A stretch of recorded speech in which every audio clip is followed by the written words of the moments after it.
Guernsey to start a private search for the missing Cardiff striker as his new manager describes the trauma which has left him contemplating retirement. It's by far the most difficult week in my career. Even now I can't get my head around the situation. Makes you look at yourself and what you're doing and why you're in the game. There's so many things crop up in your mind, really. This is Sky Sports News. An extended interview with Neil Warnock is on the way, and the Cardiff captain Sol Bamba tells us how the players are coping. Yeah, well, away from the Salah story, there are just 3 days left of the transfer window. Alvaro Morata has left Chelsea today, but is Callum Hudson-Odoi going to follow him out the door at Stamford Bridge? Also this hour, Arsenal pursuing not one, but two high-profile wingers. We're going to have the very latest on Ivan Perisic and Denis Suarez. And after 8 wins out of 8, is Ole Gunnar Solskjaer now preparing for next season? We're going to hear from the Manchester United caretaker manager. But we start with Cardiff, and Neil Warnock has admitted he's considered retirement following the disappearance of Emiliano Sala. The Cardiff manager says it's been the most difficult week of his career, which has left him continually questioning his position. I just want to apologise, first of all, for not doing anything last week. Thursday and Friday last week, I thought I was going to say something, but it was a little bit too much, a bit too early last week. And so I was glad that Ken Choo stepped in regarding that. From my own point of view, I've been in football management now 40 years, I think now, and it's by far the most difficult week in my career, by an absolute mile. It's the traumatic, you know, I can't, even now I can't get my head around the situation, and, you know, when I look at Ramino and the family, etc., etc., I think it's such a difficult time. I think you've got to, you know, I keep looking at my own children and thinking what I would be doing now as well. So it's a very traumatic for area, but my sympathies are with them. I think the and a massive plus to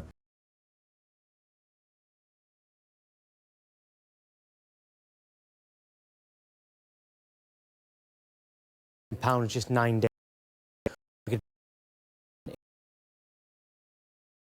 Having his medical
I think it was only right that they speak to people that might help them in this situation.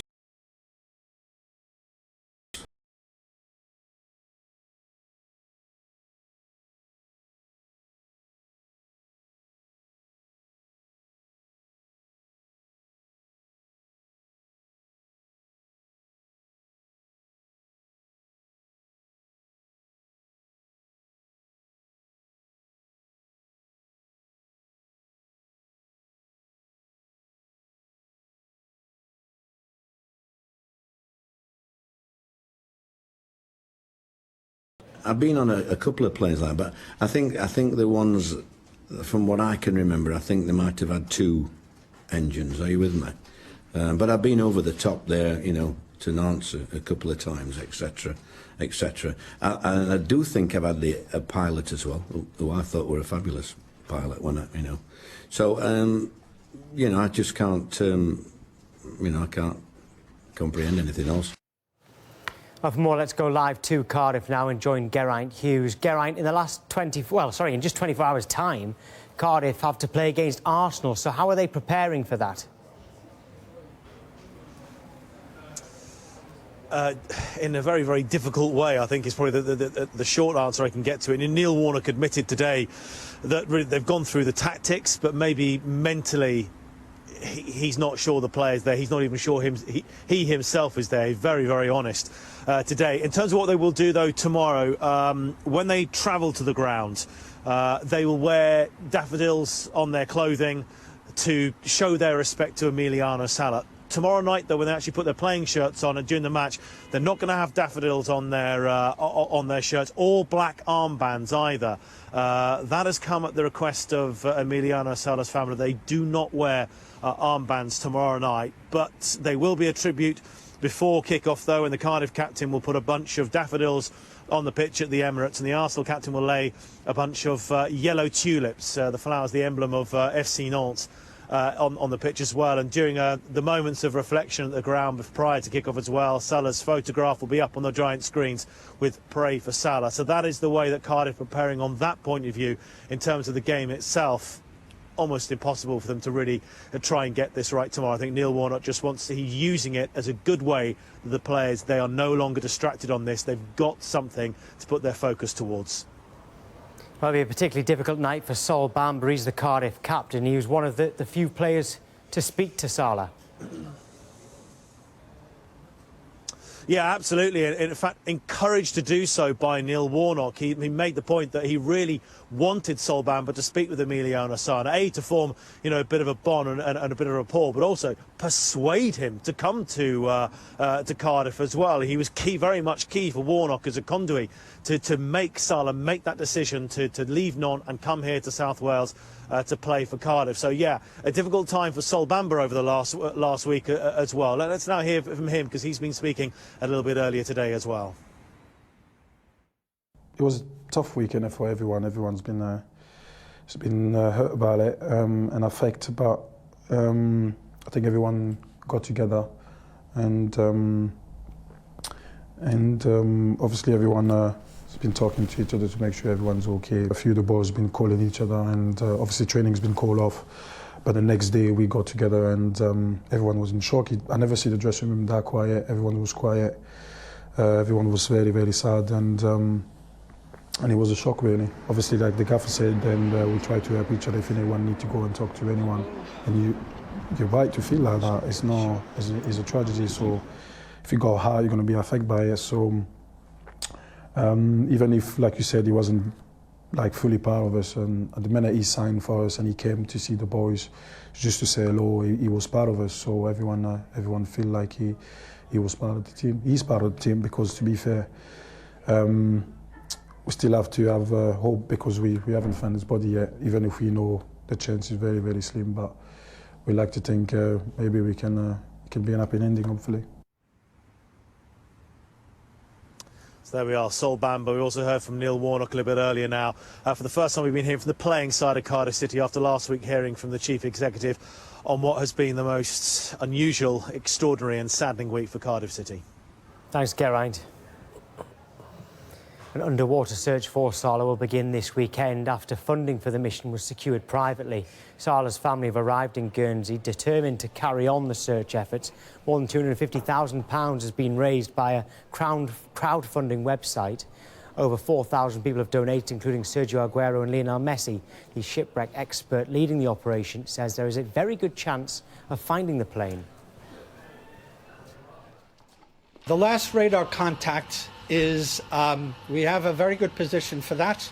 Of course, there is some error associated with that. Worst case, we're looking at approximately a search area of 25 square nautical miles. It is north of Herd Deep, the area that everybody is concerned about. The water depth in the primary area is about 65 meters. It's hard rock, it's regularly fished, and it's regularly fished by scallop dredgers that are actually making the seabed very, very smooth. So reachable? It is reachable. It is 65 meters depth. Even the Herd Deep, in the worst case where we're looking, is maybe 110, 120 meters depth. Now, that is deep water in terms of diving, but in terms of the work that I do in searching, this will be one of the shallowest projects I've ever done in my career. No search is guaranteed. It's the first thing I tell people. We cannot guarantee that we will find the plane. We think we have a very good chance, but there's no guarantee. But the family is determined to do everything they possibly can with the support that they have of the football community and many family and friends. Good evening. Let's start at Chelsea and the latest on Alvaro Morata. Well, he's completed his loan move to Atletico Madrid. It's an 18-month agreement with an option of turning it into a permanent deal. Morata scored 24 goals in 72 appearances for Chelsea, but he failed to settle in England. Chelsea, of course, signed him 18 months ago for £58 million from Real Madrid. Morata joins another former Chelsea striker, Diego Costa, at Atletico. So that is Morata. What is the latest on Callum Hudson-Odoi? He started and scored in yesterday's FA Cup win over Sheffield Wednesday, just 24 hours after he'd asked for a transfer. He wouldn't comment on his future after the game, but we're told his preference is to go to Bayern Munich. Bayern remain confident he'll join, probably in the summer. Hudson-Odoi is, of course, into the final 18 months of his contract, and he's turned down the offer of a new one worth about £85,000 a week. Let's go from Chelsea to Arsenal and the latest on Inter Milan winger Ivan Perisic. He's asked to leave, and he was an unused sub for yesterday's defeat at Torino. Inter say the deal has to be right for them before they let him go. They value him at about £40 million, but Arsenal only offering a loan with an option to buy in the summer. That is simply not good enough for Inter. Arsenal, of course, have said they're only in the market for loan deals this month. I cannot say exactly the players, but the players who, with the possibility, help us and can play in the winger, right or left. We understand he put in a transfer request. Does that encourage you? Do you get the sense that he wants to come here? I think all the players can come here and help us is good. So Arsenal want Perisic. They also remain keen on Barcelona winger Denis Suarez. He was an unused substitute in Barcelona's win at Girona yesterday. They're permanent offers from Real Betis and Sevilla. Suarez, though, wants to move to London. But again, the issue for Arsenal is they can only deal in the loan market. Barcelona in the deal. Suarez has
Now, to the title race. Pep Guardiola has told his players that every game is a cup final and believes that one more defeat could mean the end of their challenge.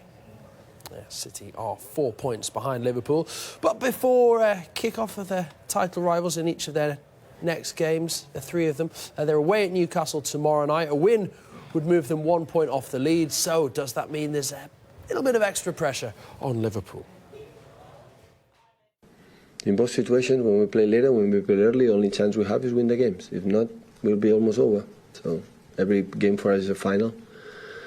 And in the cup competitions, we are playing also as a final, because against Burnley was a final. So what should we do when playing after? We have to win. What should we do playing before? We have to win. So, but sometimes when there's more pressure, it might be harder. I think they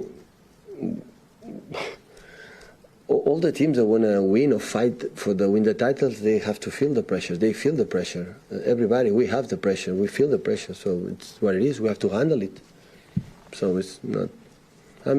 It's I think 14 games left. So many points to play. Many games to play in difficult circumstances, with a lot of games in our legs, in our minds. So change competitions day by day. So.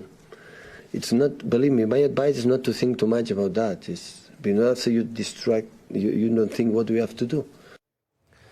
So, yeah, City playing first before Liverpool on Wednesday. So how have City got on when they've played before Liverpool this season? Let's have a look, shall we? Well, pretty well is the answer. They've won 6 of their 7 games and drawn the other one, so they're unbeaten. But when Liverpool have played first, City have won 9 of their 11 games, but lost twice. Those defeats coming away at Chelsea and at home to Crystal Palace. Remember that Andros Townsend goal in that one. Well, meanwhile, Rabi Matondo looks like the latest highly rated teenager to leave Manchester City and Pep Guardiola. We understand that Schalke are closing in on a fee of 11 million. I heard about that they are interested in another young player. So, but I don't know who's going to finish. I know how good he is. He's a winger, so fast, incredible, fast player, quick, and a young talent. So. Again, that is a good signal how good this club is working. Guardiola says he is satisfied with the club's transfer business, despite missing out on Frenkie de Jong, who went to Barcelona instead. Barca head coach Ernesto Valverde criticised City's pursuit of de Jong, but Guardiola insists there's no problems between the pair. No answer. No answer that. The rest is my friend, so no problem at all. So De Jong is play Ajax, will be Barcelona. Finish. But as a manager, when you're trying to sign a player, is it not right that you should be able to speak to the player and try and convince him to come to your club? I don't want to talk about that. It's over. So it's not our players, it's not our business. So now it's focusing Newcastle game. You have spoken in the last couple of weeks about the challenges of competing with the likes of Barcelona when you are trying to buy players. So what needs to change for Manchester City to be able to do that?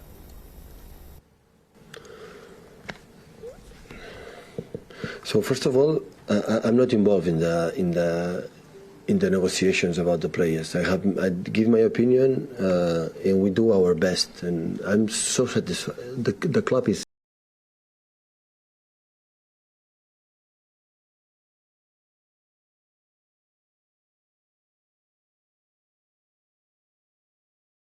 All the big clubs sometimes decide, the common players, and the reality is what it is. We accept that sometimes it's not possible, and nothing happens. So we have enough players to play tomorrow with 11 players in the pitch. That is the point.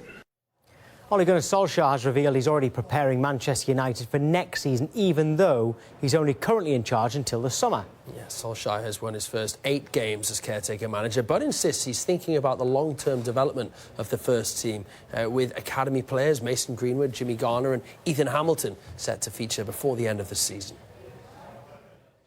We have quite a few talents in that youth team that you'd like to see, and you probably will see at some point before next season, because that's what it's about now for me as well, to put the club and to put the team in a good position when at the end of the season now, how do we look like, what do we look like next season, and Mason, Jimmy Garner, Ethan. There's quite a few in that reserve team that do well.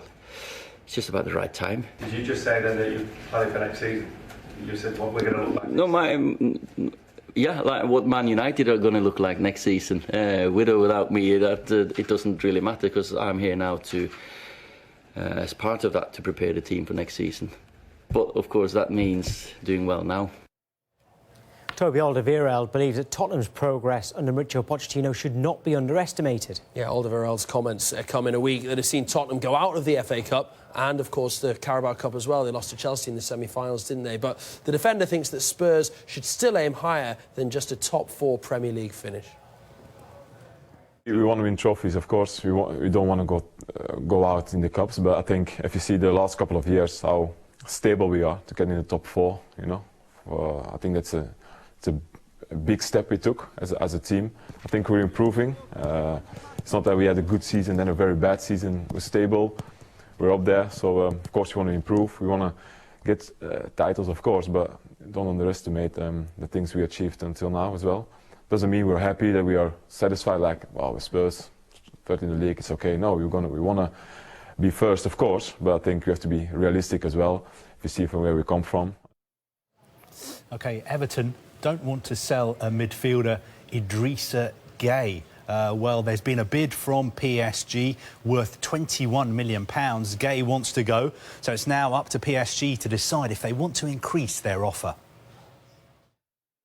We reject the offer. He's a really important player for us, and normal for us to sign new players. That means it's something really difficult. It's something the club has to spend normal good amounts to do that. And to our players, we don't try to.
We can talk at the end of the season about that. Now we are talking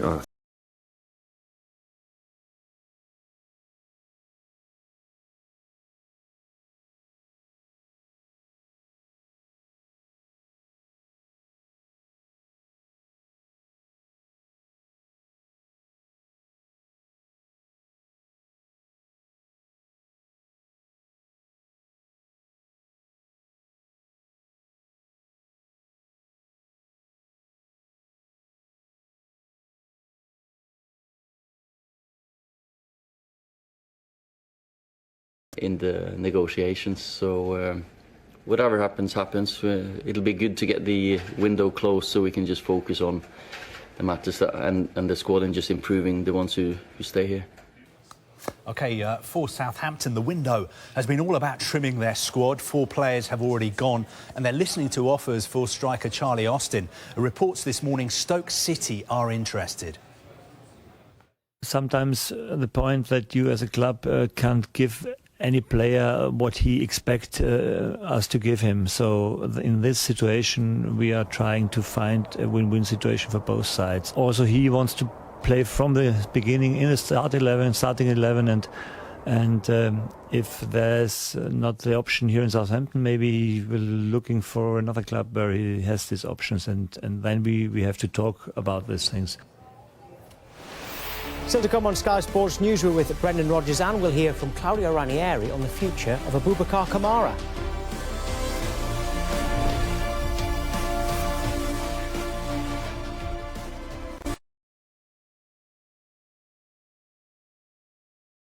Bang, bang, I shot you down, bang, bang. You hit the ground, bang, bang. That awful sound, bang, bang. I used to shoot you down. Wasps are your Vitality Netball Super League champions. Britain's got a new golfing star, Georgia Hall, major champion. Music played and people sang, just for me the church bells rang. Ladies and gentlemen, it's Katie Taylor! Bang, bang, he shot me down, bang, bang. I hit the ground, bang, bang. That awful sound, bang, bang. My baby shot me down.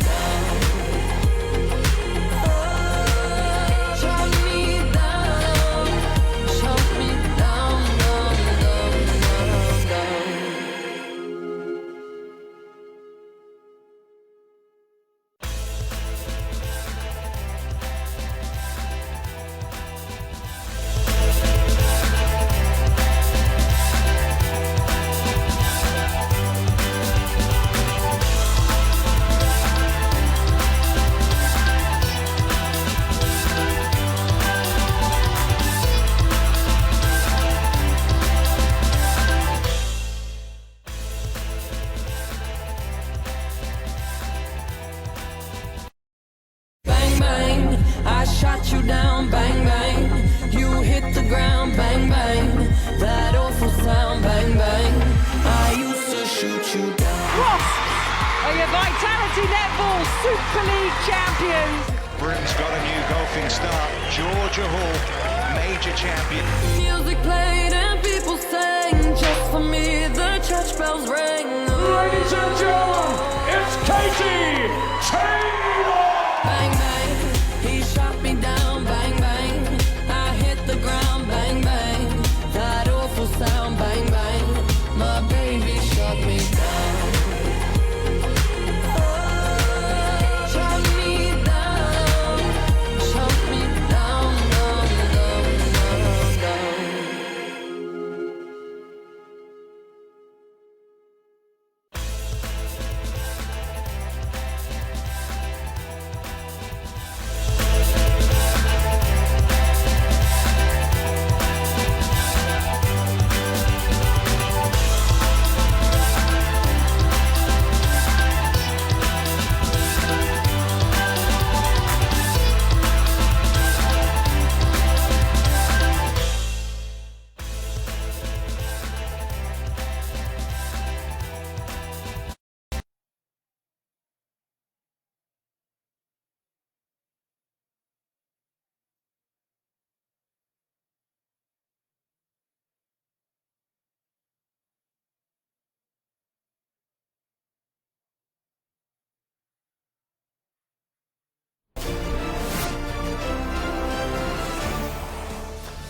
Just 6 days now until one of the biggest sporting events on the planet. Tom Brady's New England Patriots will play the LA Rams in the Super Bowls. Let's continue our countdown. Cross live to our man Richard Graves, who's in Atlanta for us. Hi, Richard. Yeah, very good afternoon from Atlanta, Pete. I'm on the set of Inside the Huddle, where you'll be seeing Neil Reynolds and Jeff Reinbold speaking to all sorts of players, celebrities, stars throughout the course of the week. And Radio Row itself, where we're situated, is getting ready for Super Bowl week. The hundreds of media outlets, the thousands of fans, and amongst them all are two experts, Jeff, Neil, Tom Brady, Jared Goff over your shoulder, the greatest of all time against a man playing his first Super Bowl. Are we excited? Greatest of all time, talking Tom Brady, right? Not I'm talking about you. Oh, okay. I thought it was. I just wanted to clarify. One day, guys. One day. Yeah, Tom Brady. I mean, we're never going to see his like again. What we're seeing is historic. He's going to play in his 9th Super Bowl, more than any other team in the NFL. So this to me, every Super Bowl week has a theme. This feels like it is a Tom Brady Super Bowl, and rightly so. And I think as a great other storyline to this whole deal is the young kid, the California kid. Because if you could draw a guy that should be the quarterback of the Los Angeles Rams, it is Jared Goff. He is California cool in every way. Now the question is going to be, is the game going to be too big for him? I mean, you cannot even describe what this is like until you're here. So I think that's going to be fascinating. Well, look, we said Jared Goff in his first Super Bowl as well. Tom Brady in his 9th. If he wins this, that'll be 6 Super Bowl rings. No player has ever achieved that accolade, much less with one team. Yeah, and I think that's where, these Super Bowls always create legacies, and Brady's legacy is kind of set anyway. Nothing that happens on Sunday, win or lose, is going to change his greatness. Most consider to be the greatest player regardless of position. But if you want to talk legacy, if Jared Goff can take down Tom Brady in a year when he's already taken down Aaron Rodgers, he's already taken down Drew Brees, he's beaten the big quarterbacks in this game. If he takes down Brady on Super Bowl Sunday, there's his legacy already in his 3rd year. Can it be done, Jeff, against Bill Belichick, the one coach who always finds a weakness in the opponents, and on the big stage, more times than not, he comes out on top? Well, I think that's another one of the great storylines of this game, is the fact that you've got Bill Belichick, arguably the greatest coach, and I think you got to say the greatest coach of all time. And on the other sideline is a 33-year-old guy, just turned 33-year-old guy. And can youth be served? Because Rams are youth, Patriots are experience and wisdom. It's going to be fascinating. What are we expecting from this week then, guys? I think it's going to come down to this: whether the Patriots are able to solve the man-to-man coverage that they're going to get from the Rams. I know Wade will have a rush plan. You got Aaron Donald inside. They got to be able to protect Brady against inside pressure. Neil, we've said for 5 years that's the way you get to him. So I think that's going to be the key one to me to watch. That's on game day. This week, we can expect hundreds and thousands of the same question being asked time and time again. Will be lots to talk about Brady, of course. There'll be talk about Todd Gurley, what's happened to him as a running back in the back end of the season. And there'll be a fair amount of nonsense as well. That's just Super Bowl week. You got to stay, fans have got to watch this week, because this is a circus in here. By the time it's noon, this thing is jam-packed with 500 people, NFL legends of all shapes and sizes. Gil Brandt today, how about that? And I know you a Cowboys fan, the architect of those great Cowboy teams under, sharing his afternoon with us.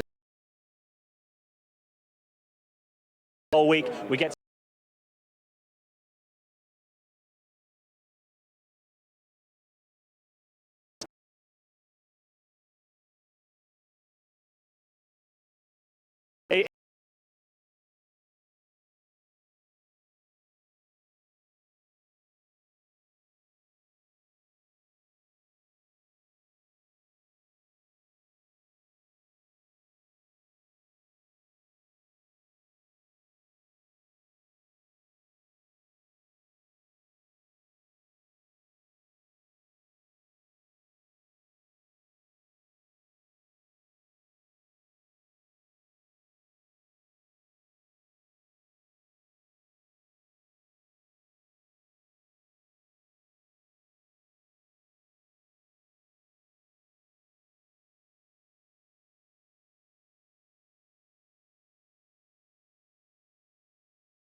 But I think it's going to be very, very emotional for the first part of it. Everyone deal with it differently.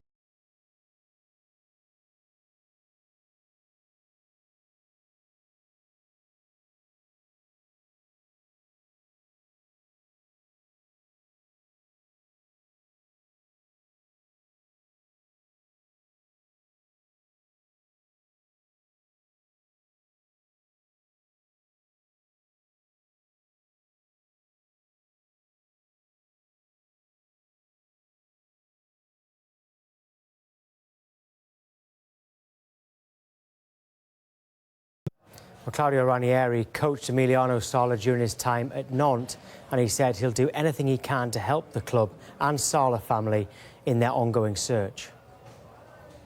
Emiliano was a fantastic boy, a player who put his head where the others don't put the foot, the leg. Was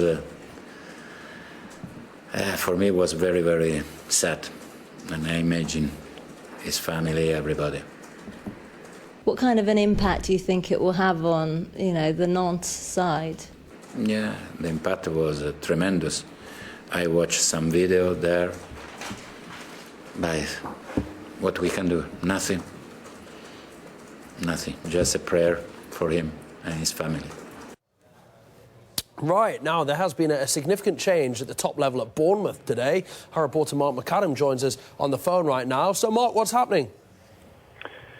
Yeah, good evening, Pete. It's a really significant day for AFC Bournemouth. They've already been one of the movers and shakers in the January transfer window, having spent over £30 million on 2 new players and 1 on loan from Liverpool. But the most significant piece of business that the club might just do over this window is the transfer of some shares. Now, it relates to the ownership of AFC Bournemouth, but before today was split between the Russians, who own 75%, Maxim Demin, and the Americans, who own 25%. But the Russian Maxim Demin has now bought Peak Six out and once again owns 100% of the club. Just to flesh out the story a little bit more, he first came to the table back in 2011 when he took over 49% of AFC Bournemouth. At the time, the club was in League One with no money and struggling financially, although the former chairman, Eddie Mitchell, had stabilised the club.